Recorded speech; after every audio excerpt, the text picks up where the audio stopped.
12월 14일 월요일 가난한 자의 집으로. 내가 진실로 너희에게 이르노니 온 천하에 어디서든지 복음이 전파되는 곳에는 이 여자가 행한 일도 말하여 그를 기억하리라 하시니라. 마가복음 14장 9절. 값비싼 향유를 주께 드린 여자는 누구일까요? 값비싼 향유를 주께 드린 막달라 마리아 본받아서. 찬송가에 익숙하신 분들은 얼른 막달라 마리아를 떠올리실 겁니다. 하지만 복음서를 모두 살펴보아도 향유를 부은 여인이 막달라 마리아라는 말은 없어요. 마태와 마가는 그냥 한 여인이라고 칭했고, 누가는 자신의 신학적 구성을 위하여 한 죄 많은 여인이라고 불렀죠. 누가의 묘사 때문에 가톨릭 전통에서는 막달라 마리아일 것이라고 추정했을 뿐이에요. 하지만 이런 추론은 요한복음 12장을 무시하는 처사죠. 3절에 분명히 기록되어 있는 걸요. 베다니의 마리아가 지극히 비싼 향유를 예수님의 발에 붓고 자기 머리털로 그 발을 닦았다고요. 그러니까 1년 연봉에 해당하는 나드 향유를 예수님께 드린 여자는 베다니의 마리아예요. 그런데 이상하지 않나요? 십자가 직전까지도, 아니 예수께서 땀이 피가 되도록 기도하신 겟세마네에 동행했던 수제자 세 사람도 헛다리를 짚고 있었는데 마리아는 어떻게 알고 예수님의 장례를 그렇게나 일찍 준비할 수 있었을까요? 저는 베다니의 마리아야말로 예수께서 이 땅에 오셔서 전하신 하나님 나라를 가장 잘 이해하고 있던 제자라고 생각해요. 그럴 만도 하죠. 평소 예수님 발 아래 앉아서 말씀을 묵상하던 마리아였으니까요. 안식일의 정신은 잊고 안식법에 매여 고통받는 이웃의 아픔을 외면하는 율법 학자들과 서기관들을 향해 이 외식하는 자들아 하고 외치시는 것을 보며 가난한 이들의 주머니를 털어 속죄 제물을 파는 장사판이 되어 있는 예루살렘 성전을 강도의 소굴이라고 부르실 때에 마리아는 이미 충분히 예상하고 있었을 거예요. 아, 저 메시지를 멈추지 않는다면 죽음은 피할 수 없겠구나. 이미 눈물로 준비한 스승의 죽음이기에 마리아는 골고다까지 따라갈 수 있었겠죠. 부활하신 예수님을 만난 마리아는 이후 어떤 삶을 살았을까요? 이 부분은 전설만이 남아있을 뿐 역사적 근거가 확실한 이야기는 없어요. 그래서 상상해 보는 건데요. 저는 마리아가 자신의 고향 베다니로 돌아갔을 것 같아요. 베다니는 가난한 자의 집이라는 뜻이죠. 화려한 수도, 번영과 권력의 상징 예루살렘에서 불과 2-3km밖에 떨어져 있지는 않지만 베다니의 삶은 도시의 하수구와 같았어요. 푼돈을 벌기 위해 예루살렘 안으로 드나드는 사람들이 살던 마을이었죠. 마리아는 알았을 거예요. 하나님 나라의 통치 질서는 예루살렘보다 베다니에 더 빨리 도래할 것을요. 우리는 다시 오실 예수님을 기다리며 어디로 달려가야 할까요? 그곳이 우리끼리 모여 아름다운 성탄극이 공연되고 화려한 크리스마스 트리가 반짝이는 아늑한 곳은 아니었으면 합니다.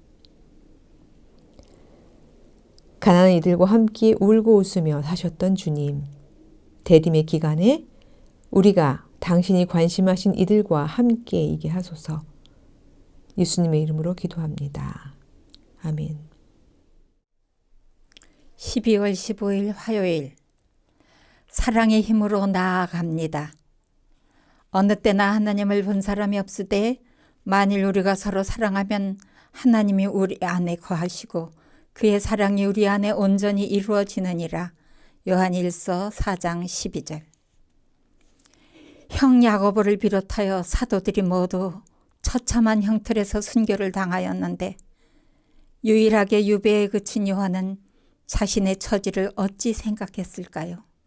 사람들은 말합니다. 요한은 예수님이 가장 사랑한 제자였기에 특별히 비극적 죽음을 면한 것이라고요. 하지만 수명이 다하기까지 살아남은 것이 과연 복일까요? 때론 남겨진 사람이 더 힘겨울 때도 있는 법입니다. 개똥밭에 굴러도 이승이 좋다라는 속담은 여호와께로 돌아가는 기쁨을 알지 못하는 사람들에게나 적용되죠. 형을 비롯하여 3년을 동고동락한 동료들이 모두 잔인하게 죽임을 당한 거리요. 그 심정을 다 헤아릴 수는 없겠지만 만약 저였다면 살아있음이 너무나 고통스러울 것 같습니다. 문득 한 페이스북 친구의 포스트를 통해 보게 된 사진이 기억나네요. 무심히 보다가 큰 충격을 받았습니다. 찌는 듯한 한여름에 길고양이들을 잡아서 작은 나무 상자 안에 가둔 뒤에 못을 박아 구석에 숨겨둔 사람이 있었나 봅니다. 고양이들을 돌보는 사람들이 뒤늦게 발견하여 열어보니 모두 죽은 지 오래이고 한쪽 구석에 작은 고양이 한 마리가 땀과 공포에 젖어 바들바들 떨고 있더라는 겁니다. 문득 살아남은 그 고양이가 겪었을 고통이 마치 마지막까지 살아남아있던 사도 요한의 그것과 겹쳐서 가슴이 탁 막혔습니다. 물론 사람이랑 고양이가 같나요? 하지만 좁은 공간에서 친구들이 죽어가는 것을 보면서도 아무것도 할 수 없고 자신도 곧 같은 처지에 놓이게 될 것임을 알고 있는 생명체의 두려움과 절명은 크게 다르지 않을 겁니다. 다만 사람은, 더구나 신앙의 사람은 상황을 극복하는 믿음을 가질 수 있다는 점이 다른 거지요. 예수께서 보여준 사랑을 기억하는 사랑의 사도 요한은 그 극한 상황에서도 뒤에 남을 그리스도인들을 더 걱정했습니다. 두려웠으나 절망하지 않았어요. 아이들아 라고 칭하면서 그들에게 자신이 나눌 수 있는 가장 확실한 것, 사랑의 하나님을 전하는 일에 전념했지요. 요즘엔 어린이들조차 사는 것보다 죽는 것이 더 편하다는 이야기를 심심찮게 합니다. 현실의 고단함 때문에 하는 말이겠지요. 실제로 우리나라 자살률이 OECD 국가 중 1위를 차지한 지 이미 10년이 넘어 변동이 없는 실정입니다. 그리스도인들이라고 해서 삶의 정황이 다르지는 않습니다. 하지만 우리가 비그리스도인들과 다른 것은 사랑의 힘을 믿고 알고 경험한 것이 아닐까요? 그래서 절망의 상황에서도 소망을 품고 살아낼 수 있는 것이지요. 우리를 친구라 부르시고 친구를 위하여 목숨을 버리신 그 사랑을 아는데 어찌 포기하겠습니까? 다시 오실 주님을 기대하며 하루씩 하루씩 사랑의 힘으로 나아갑니다. 주님, 비록 비극적인 세상이지만 피하지 않고 외면하지 않고 묵묵히 사랑의 힘으로 하루씩 살아내게 하소서. 예수님의 이름으로 기도합니다. 아멘. 12월 16일 수요일 권위를 나누는 삶. 그때에 랍비도세 아내 여선지자 드보라가 이스라엘의 사사가 되었는데 그는 에이브라임 산지 라마와 베델 사이 드보라의 종려나무 아래에 거주하였고 이스라엘 자손은 그에게 나아가 재판을 받더라. 여자는 설교 강단에 올라갈 수 없나요? 21세기에 이런 질문을 듣게 될 줄 상상이나 했겠습니까?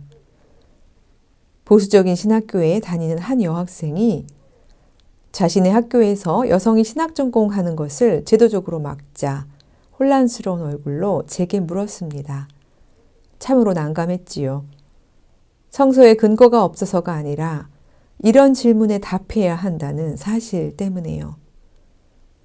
창세기 1장만 읽어도 답이 나오는 자명한 사실을, 아니 10분 양보하여 예수님이 이 땅에서 시작하신 하나님 나라의 메시지만 제대로 이해해도 답이 뻔한 사실을 어쩌자고 못 보는 것인지, 이 시대의 눈먼 자들이 교회 자매들에게도 하나님께도 큰 죄를 짓고 있구나 싶었습니다.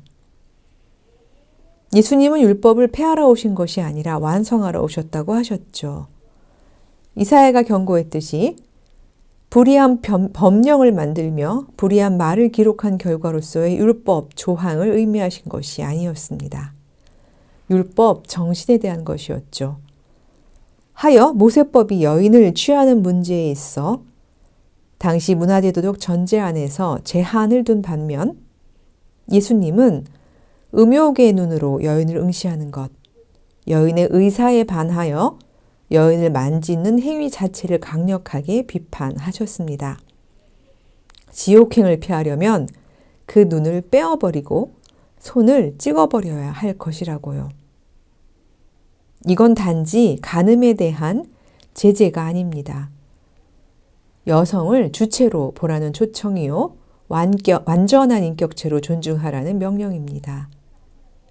왜 그래야 할까요? 여자를 성적 도구로 응시하던 전근대 가부장들에게는 낯선 주문이었겠지만 여자도 사람이기 때문입니다. 하나님의 형상이요, 만물을 하나님의 지혜로 다스려야 하는 존귀한 존재이기 때문이죠. 그래서 하나님의 영은 사사 드보라에게도 내렸던 겁니다. 유니아가 사도 중에 뛰어난 자일 수 있었던 겁니다. 16세기 제네바에서 무려 칼뱅과 맞짱을 뜬 마리 당띠에르는 자신의 권위에 이의를 제기하는 이들에게 이렇게 물었죠.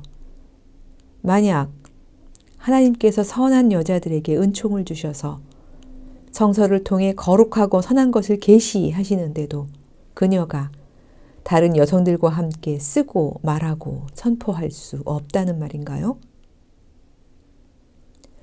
아기 예수님이 이 땅에 오셔서 죽음을 무릅쓰면서까지 회복해 주신 창조 질서를 뒤로 돌리는 어리석은 행동은 하지 맙시다. 권위는 하나님에게서 사람에게로 옵니다. 그래서 나누어야 합니다. 남자와 여자가, 부자와 빈자가, 엘리트와 대중이 함께 나누어야 비로소 우리는 예수님이 시작하신 하나님 나라의 시민인 겁니다. 이 대림의 계절에 행여 우리가 하나님께 받은 사람의 권위를 누군가에게는 제한하고 부여하기 인색한 것은 아닌지 이를 묵상하는 하루가 되었으면 좋겠습니다. 주님, 당신께서는 하나님의 영 안에 있는 사람들에게 동등한 신적 권위를 부여해 주셨음을 고백합니다. 그 거룩한 권위를 차별 없이 함께 나누며 살게 하소서. 예수님의 이름으로 기도합니다. 아멘. 12월 17일 목요일. 저의 재능을 선반 위에 두지 않겠어요. 은사는 여러 가지나 성령은 같고 직분은 여러 가지나 주는 같으며 또 사역은 여러 가지나 모든 것을 모든 사람 가운데서 이루시는 하나님은 같으시니 각 사람에게 성령을 나타내심은 유익하게 하려 하심이라. 고린도전서 12장 4절에서 7절. 4차 혁명을 소위 생각하는 기계를 가능하게 만들었습니다. 아주 가까운 미래에 단순하게 데이터를 분석하여 판단하고 처리하는 일들은 모두 인공지능 기계들이 담당하게 생겼죠. 미래학자들은 2045년 전후로 인간의 도구적 이성이 기계를 따라가지 못하게 될 것이라고 예측합니다. 이미 이세돌과 알파고의 대결을 지켜보면서 우리도 예상하고 있었던 일입니다. 이스라엘 역사학자인 유발 하라리는 그러한 시대의 인간을 호모데우스, 그러니까 불멸의 신과 같은 존재라고 말합니다. 물론 긍정적인 전망은 아닙니다. 신이 될 수 있는 인간은 아주 극소수일 테니까요. 이런 시절에 우리 아이들을 어떻게 교육해야 하나요? 하라리는 구글에 초청하여 대담하던 사회자가 근심스럽게 물었습니다. 유치원 또래의 자녀를 두었다면서요. 하라리는 이렇게 대답하더군요. 무슨 일이 벌어져도 나를 지켜낼 수 있는 정신적 안정성, 그리고 계속해서 나의 일을 만들어갈 수 있는 장의성, 이 둘을 길러주는 수밖에 없다고요. 저도 동의하는 지점입니다. 그런 기준으로 볼 때 우리나라의 현행 교육은 너무나 획일적입니다. 아이들이 가진 재능의 다양성을 인정해 주지도, 이를 창의적으로 발현할 통로도, 과정 중에 자신과 마주하며 성장할 기회도 부여해 주지 않으니까요. 이렇게 모두 똑같은 교과서로 똑같은 공부를 하며 똑같은 진로를 향해 달려간다면 가까운 미래의 행복과 안정성을 가지고 살아갈 아이들은 아마도 얼마 없을 겁니다. 말세다 말세야. 그러니 자포자기하는 마음으로 주님의 재림만 기다릴까요? 그러나 주님께서는 우리에게 사이의 시간을 살아내가는 과제를 주셨습니다. 다시 오실 주님은 그날에 우리에게 무엇을 요청하실까요? 19세기의 제도적 기대가 여성에게 획일적인 역할을 부여했을 때 목회자의 자녀이자 신앙이었던 샬롯 브론테는 자기 소설 셜리에 등장하는 인물의 입을 통해 이렇게 고백합니다. 만일 나의 주님께서 나에게 10달란트를 주셨다면 나의 의무는 그것으로 장사하여 10달란트를 더 만드는 것입니다. 집안의 장롱 먼지 속에 그 동전을 묻어두어서는 안 되지요. 나는 그것을 첫 주전자에 넣어 찬장 속에 놓아두지도 않겠어요. 식료품 선반 위 빵, 버터, 햄과 나란히 놓지 않을래요. 능력 있는 소수의 사람들만이 살아남을 것이라고 전망하는 시절에 우리는 모두의 재능이 협력하여 선을 이룰 수 있음을 보여주어야만 합니다. 그 가능성을 꿈꾸고 현실성을 우리 삶에 실현하면서요. 그것이 다시 오실 주님을 기다리며 우리가 교회로 살아내는 유일한 길이라고 믿습니다. 주님, 교회가 저마다의 다양한 재능을 서로 격려하며 함께 살리는 공동체가 되게 하소서. 다시 오실 주님을 기다리며 시간을 살게 하소서. 예수님의 이름으로 기도합니다. 아멘. 12월 18일 금요일, 집에 빗장을 엽니다. 그와 그 집이 다 세례를 받고 우리에게 청하여 이르되 만일 나를 주 믿는 자로 알거든 내 집에 들어와 유하라 하고 강권하여 머물게 하니라. 사도행전 16장 15절. 초대교회가 가진 가장 놀라운 관계적 혁명은 당대의 신분제나 성별 차이를 뛰어넘는 공동체를 형성했다는 겁니다. 하나님이 주신 은사에 따라 노예 신분이어도 교회 공동체 안에서는 말씀을 강론할 수 있었고 여자여도 예언할 수 있었잖아요. 세상의 질서대로라면 결코 함께 앉을 수 없는 계층의 사람들이 그리스도의 십자가 아래 평등하게 둘러앉았고요. 당시 이런 일을 놀라워하며 기뻐한 사람 중에 루디아가 생각났어요. 루디아는 자주장사였죠. 그녀의 고향인 두아디라는 예로부터 자주색 실염색으로 유명했어요.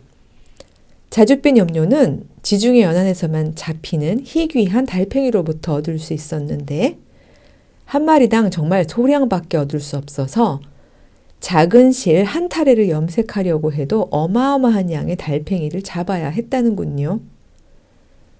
게다가 자줏빛 옷감은 공정이 까다로워서 값이 매우 비쌌죠. 그래서 자주색을 왕과 귀족의 색깔이라고 하나 봐요. 워낙 이윤이 남는 장사이니 필시 집마다 대대로 내려오는 비법이 있었을 거고 상업에 종사했던 루디아는 평범한 가정을 가진 여인은 아니었을 거예요. 루디아의 집은 글로벌 귀부인들을 위한 특별한 공간이었을 겁니다. 그리스도에 대한 풍문은 귀부인들에게서 전해 들었을지도 모르죠. 루디아는 하나님을 경외하는 헬라인, 그러니까 유대교로 개종하지는 않았지만 유대인들의 율법을 묵상하고 규례를 따르며 경건한 삶을 살려고 했던 신앙의 사람이었으니 귀가 솔깃했겠죠. 하지만 직접적인 복음은 전도 여행 중인 바울의 설교를 통해 들었어요. 곧 그에게 세례를 받고 그리스도인이 되었고요. 구원의 기쁨의 루디아는 바울 일행을 집으로 초대했습니다. 어디 그뿐인가요?